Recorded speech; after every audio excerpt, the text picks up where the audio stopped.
starts to hesitate a little bit whenever it's cranking. It could just be dirty terminals, so I'll inspect this first. Pretty dirty. So this truck's about to be 2 years old. I'm about 99% sure that it is the battery. So on a computer controlled vehicle, especially with high mileage, if you disconnect this cable from the battery, you can put the computer into a learning cycle. And what that does is your vehicle will idle real low. Sometimes it'll die, and the problem can last minutes sometimes an hour, sometimes a day, sometimes 2 days. My old truck was so bad it was dying at red lights. I had to take it to a mechanic, and they flashed the computer, and it can charge $30 up to $150 sometimes. So disconnecting this battery on a computer controlled vehicle is not always a good idea. We're going to hook this to our new battery and clamp it right here so that we never take 12 volts off of the computer of this vehicle. So first of all, we need to make sure we have a clean area to clamp to. Looks like we do. Try to clean this up a little bit.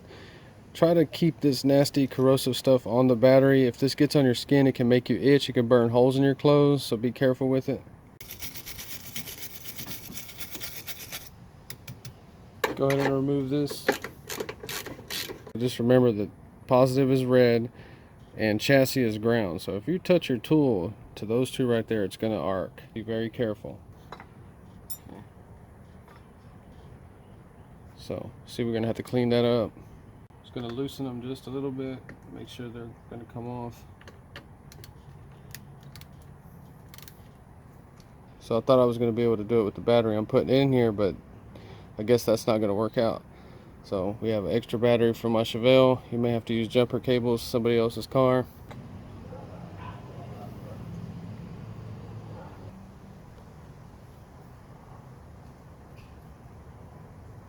So that's all you do. We're just trying to keep 12 volts on it while we take this battery out. You want to take the negative cable off first.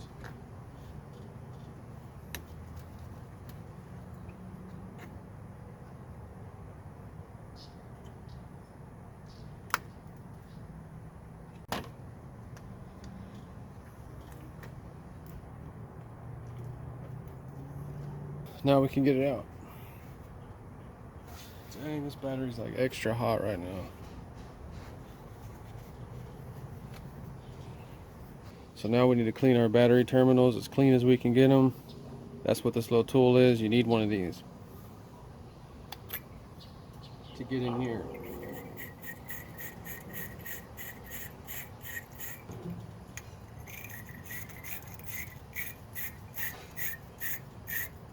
So just do what you have to do to get them as clean as possible.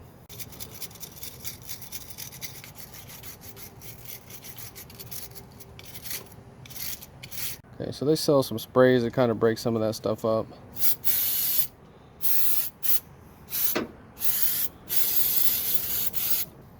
Get all that corrosive stuff out of there.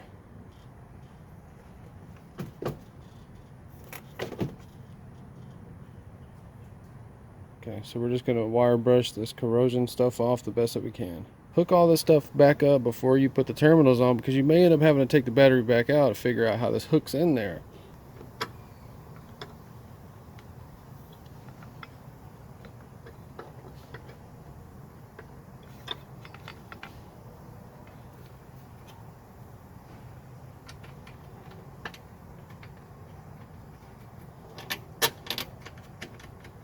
So you'll feel it start to tighten up. Don't over tighten that at all. Just make 100% sure that battery is secure. Okay, we put the terminals back on. Positive first.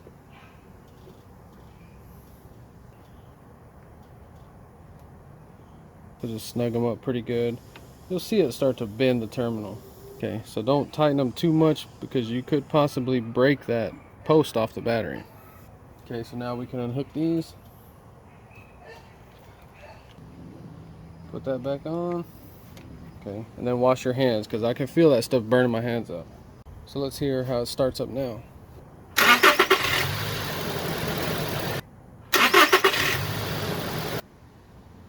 So it looks good, everything worked out. I always like to write the date right here so that I know when I put that battery in there. So it's a Super Start Premium. I buy all my batteries from O'Reilly. So that's the old battery that came from Toyota. The core charges are $18 now, so now you got to figure out how to get that dirty thing back to the store.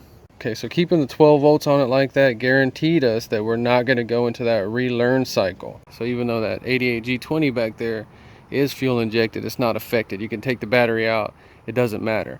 But this truck right here, this is a 2003, and it may be because it has high mileage, but I took the battery out one time and this thing wouldn't run for 2 days. Yeah, but in emergency situations, you know, you got to do what you got to do. But if you can, try to keep 12 volts on it like that so you never go through that learning cycle.